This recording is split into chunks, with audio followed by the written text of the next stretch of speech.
The Adventures of Sherlock Holmes, by Arthur Conan Doyle. Adventure 5. The 5 Orange Pips. When I glance over my notes and records of the Sherlock Holmes cases between the years 82 and 90, I am faced by so many which present strange and interesting features that it is no easy matter to know which to choose and which to leave. Some, however, have already gained publicity through the papers, and others have not offered a field for those peculiar qualities which my friend possessed in so high a degree, and which it is the object of these papers to illustrate. Some, too, have baffled his analytical skill, and would be as narratives beginning without an ending, while others have been but partially cleared up, and have their explanations founded rather upon conjecture and surmise than on that absolute logical proof which was so dear to him. There is, however, one of these last which was so remarkable in its details and so startling in its results that I am tempted to give some account of it, in spite of the fact that there are points in connection with it which have never been, and probably never will be, entirely cleared up. The year 87 furnished us with a long series of cases of greater or less interest, of which I retain the records.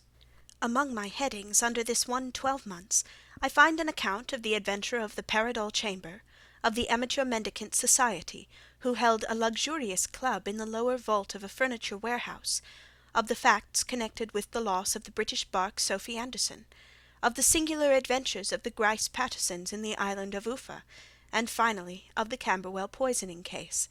In the latter, as may be remembered, Sherlock Holmes was able, by winding up the dead man's watch, to prove that it had been wound up 2 hours before, and that therefore the deceased had gone to bed within that time, a deduction which was of the greatest importance in clearing up the case. All these I may sketch out at some future date, but none of them present such singular features as the strange train of circumstances which I have now taken up my pen to describe. It was in the latter days of September, and the equinoctial gales had set in with exceptional violence. All day the wind had screamed, and the rain had beaten against the windows, so that even here, in the heart of great hand-made London, we were forced to raise our minds for the instant from the routine of life, and to recognize the presence of those great elemental forces which shriek at mankind through the bars of his civilization, like untamed beasts in a cage.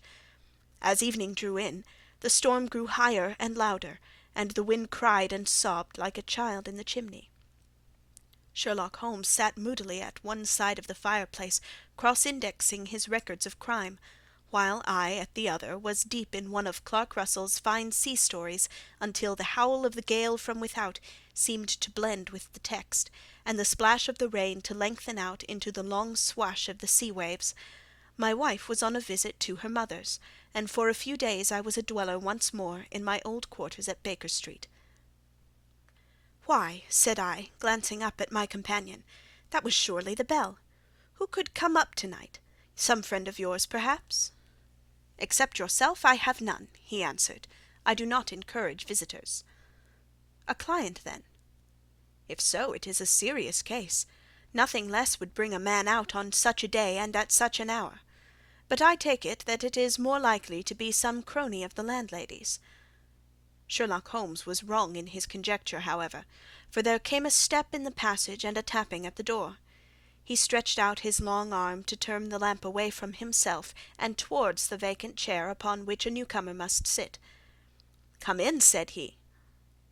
The man who entered was young, some 22 at the outside, well-groomed and trimly clad, with something of refinement and delicacy in his bearing. The streaming umbrella which he held in his hand, and his long shining waterproof, told of the fierce weather through which he had come. He looked about him anxiously in the glare of the lamp, and I could see that his face was pale and his eyes heavy, like those of a man who is weighed down with some great anxiety. "I owe you an apology," he said, raising his golden pince-nez to his eyes. "I trust that I am not intruding. I fear that I have brought some traces of the storm and rain into your snug chamber." "Give me your coat and umbrella," said Holmes. "They may rest here on the hook, and will be dry presently. You have come up from the south-west, I see." "Yes, from Horsham."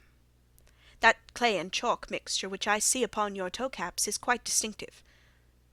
"I have come for advice." "That is easily got." "And help." "That is not always so easy." I have heard of you, Mr. Holmes. I heard from Major Prendergast how you saved him in the Tankerville Club scandal. Ah, of course, he was wrongfully accused of cheating at cards. He said that you could solve anything. He said too much. That you are never beaten. I have been beaten 4 times, 3 times by men, and once by a woman. Oh, but what is that compared with the number of your successes? It is true that I have been generally successful. Then you may be so with me. I beg that you will draw up your chair to the fire, and favour me with some details as to your case. It is no ordinary one. None of those which come to me are. I am the last court of appeal. And yet I question, sir, whether, in all your experience, you have ever listened to a more mysterious and inexplicable chain of events than those which have happened in my own family. You fill me with interest, said Holmes. Pray give us the essential facts from the commencement, and I can afterwards question you as to those details which seem to me to be most important. The young man pulled his chair up and pushed his wet feet out toward the blaze. My name, said he, is John Openshaw, but my own affairs have, as far as I can understand, little to do with this awful business. It is a hereditary matter, so in order to give you an idea of the facts, I must go back to the commencement of the affair. You must know that my grandfather had 2 sons, my uncle Elias and my father Joseph. My father had a small factory at Coventry, which he enlarged at the time of the invention of bicycling. He was a patentee of the Openshaw unbreakable tire, and his business met with such success that he was able to sell it and to retire upon a handsome competence. My uncle Elias emigrated to America when he was a young man, and became a painter in Florida, where he was reported to have done very well. At the time of the war he fought in Jackson's army, and afterwards under Hood, where he rose to be a colonel. When Lee laid down his arms, my uncle returned to his plantation, where he remained for 3 or 4 years. About 1869 or 1870 he came back to Europe, and took a small estate in Sussex near Horsham. He had made a very considerable fortune in the States, and his reason for leaving them was his aversion to the negroes, and his dislike of the Republican policy in extending the franchise to them. He was a singular man, fierce and quick-tempered, very foul-mouthed when he was angry, and of a most retiring disposition. During all the years that he lived at Horsham, I doubt if he ever set foot in the town. He had a garden and 2 or 3 fields round his house, and there he would take his exercise, though very often for weeks on end he would never leave his room. He drank a great deal of brandy, and smoked very heavily, but he would see no society, and did not want any friends, not even his own brother. He didn't mind me. In fact, he took a fancy to me, for at the time when he saw me first I was a youngster of 12 or so. This would be in the year 1878, after he had been 8 or 9 years in England. He begged my father to let me live with him, and he was very kind to me in his way. When he was sober he used to be fond of playing backgammon and draughts with me, and he would make me his representative both with the servants and with the tradespeople, so that by the time I was 16 I was quite master of the house. I kept all the keys, and could go where I liked and do what I liked, so long as I did not disturb him in